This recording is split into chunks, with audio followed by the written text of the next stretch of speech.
Welcome everyone to The Secret of Oneness, and tonight I'm going to talk about a topic called lifting the veil to I am. Your desires are already fulfilled. First, I'd like to start off with a little quote from Neville Goddard, and it says, "At this moment, you are aware of being, but you are also aware of being someone. This someone is the veil that hides the being you really are. You are first conscious of being, then you're conscious of being man." So we're going to talk about the being, okay, and the I am, and how to know that you are the I am, and also some biblical background around the I am. So here at The Secret of Oneness, what I like to do is I like to take my background in ministry and the biblical understanding and the knowledge of the Greek and Hebrew and bring that into the manifesting community, so to speak. I know we're not really manifesting, we're not really creating anything, but we're stepping into an identity. And for those of you who don't like to read the Bible, who don't want to have anything to do with religion, that's perfectly okay, and I completely understand that. But in order for you to completely understand your identity and for you to completely be able to manifest at will at any point in time, you have to be able to step into this. And the Bible is the perfect, most complete book about manifesting. When you read it from the correct context, you will see your identity as Christ, as God. And you will have no concerns. You'll have no, you won't be able to be deceived. Okay. And so let me break this down. I'm going to talk to you a scripture here called Colossians 2, verses 1 through 4. And it says, "For I want you to know how great a struggle I have in your behalf, and for those who are at Laodicea, and for all those who have not personally seen my face." Now that's Paul. This is the beginning of the chapter of the letter that he was writing. And so he always introduces himself a lot of times. And so verse 2 says, "That their hearts may be encouraged." Okay. "Having been knit together in love, and that they would attain to all the wealth that comes from the full assurance of understanding, resulting in a true knowledge of God's mystery, that is Christ himself, in whom are hidden all the treasures of wisdom and knowledge. I say this so that no one will deceive you with persuasive arguments." Now, this is a power-packed verse if you understand it. So I'm going to break this scripture down and show you what this means and why this is important to manifesting. Okay.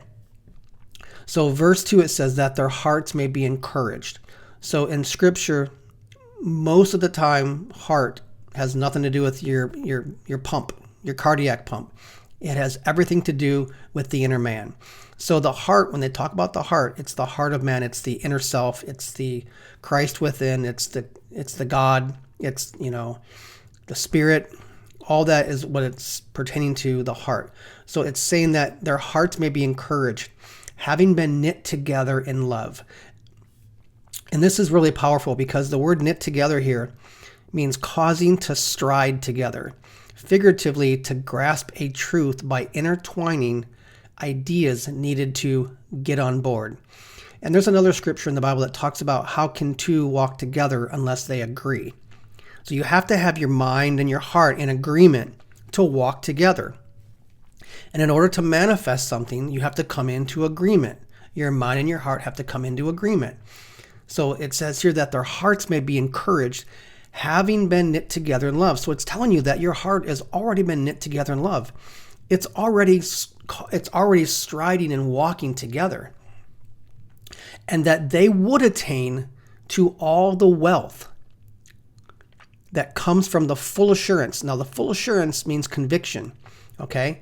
So that they would attain to all the wealth that comes from conviction of understanding. Resulting, and this results in a true knowledge of God, of God's mystery, which is Christ. And again, Christ is not a person. Christ is the wisdom and power of God. Okay?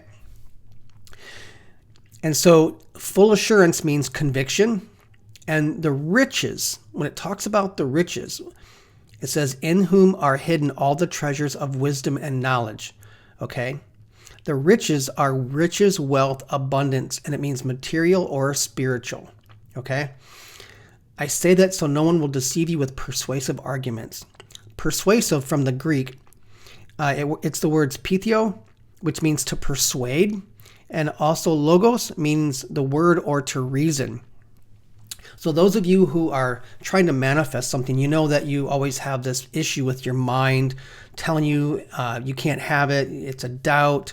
You'll never get it. Who are you to think you can manifest this? You don't have the power. All of those thoughts in your mind, those are persuasive arguments. Those are trying to persuade you by reason. It's trying to your logical mind is trying to persuade you by reason, by logic and circumstances. Okay? So when you read this scripture from a manifesting perspective, it's saying that your hearts should be encouraged because it's been knit together in love, and all things come from love because you are love. That's the core foundation of every single person is love. But what happens is that love gets filtered through your carnal mind, and then it becomes anger. It can be resentment. It can be joy. It can be happiness. It depends on how you're filtering it through the carnal mind. That they would attain.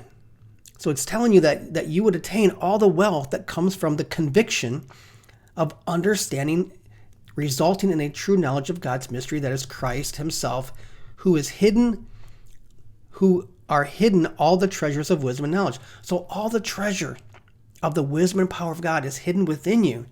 But you can't know that until you have been knit together in love, and that you can attain all that wealth that comes from the conviction of knowing that. And that knowing results in a true knowledge of God's mystery, that is Christ himself. Okay? So let's move on to the next scripture. The next one is Colossians 2:9-11. It says, "For in him all the fullness of deity dwells in bodily form, and in him you have been made complete. And he is the head over every ruler and authority. And in him you were also circumcised with a circumcision performed without hands, in the removal of the body of the flesh by the circumcision of Christ." So by the power, the wisdom and power of God, you've been circumcised from the flesh. And here's a really cool part. A lot of people, what they'll do is they'll read this scripture and they'll say, well, for in him all the fullness of deity dwells in bodily form. Okay? They'll assume that that's Christ. That's Jesus. That's a person. So in Jesus, all the fullness of deity dwells in bodily form. But in the original Greek, the word him is the word autos. And in Greek, it means self. So what it's really saying is, for in yourself, all the fullness of deity dwells in bodily form. And in him, and within yourself, you have been made complete. And the word complete means lacking nothing. It's the word plethru, and it means to fill to individual capacity. So when it says that within yourself that you have been made complete, it means that you have been filled to your individual capacity. Okay? And he is the head over every ruler and authority. And the word head here means, in ancient Greek culture, the head was considered the most important part of the body, symbolizing life, authority, and leadership. So what I want you to get out of this is that within yourself, all of deity dwells within you. That is the I am. That's the I am of Scripture. That is, I am that I am. Okay? You don't, when you do affirmations, if you say I am in love, or I am driving a Corvette, or I am rich, you're actually limiting yourself. When you just say I am, when you know yourself as the I am, when you know yourself as source, that's powerful, because you don't need to specify anything like a car or a house or an SP or another person or a place to live, because the I am knows exactly what you want. It knows all of your desires, because the desires come from the I am. Those desires are just revealed to you.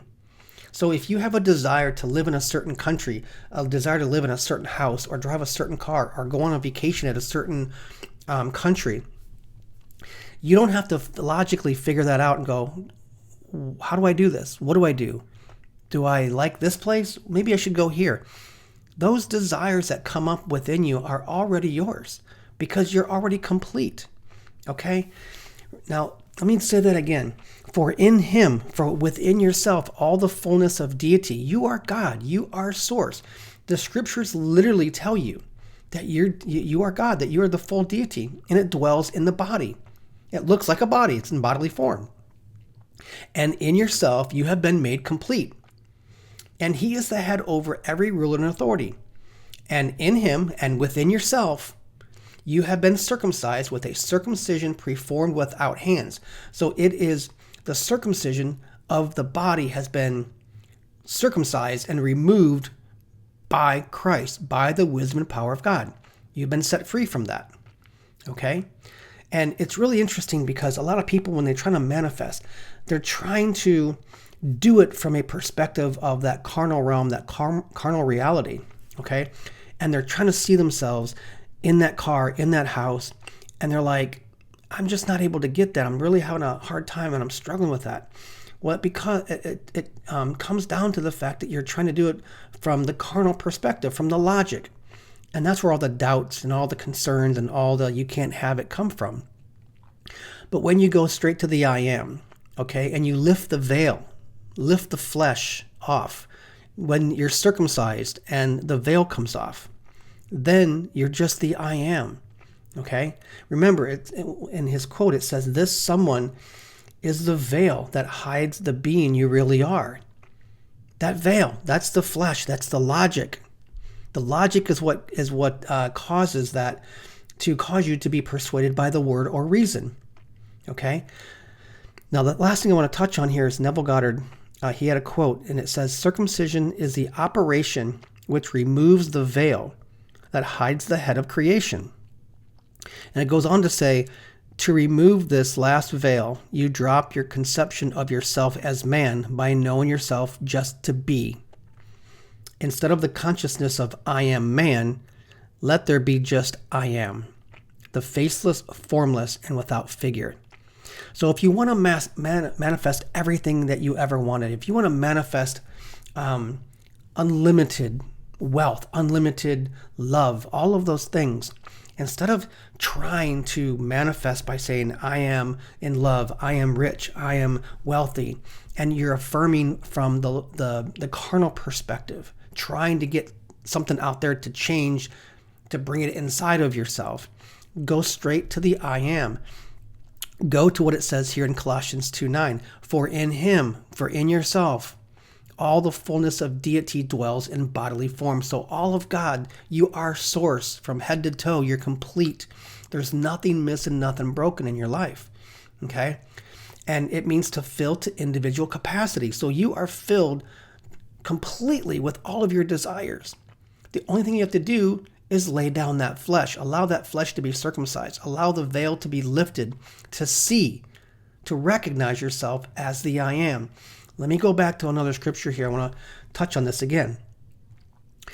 That their hearts may be encouraged, having been knit together in love, that they would attain to all the wealth that comes from. See, the wealth is already there.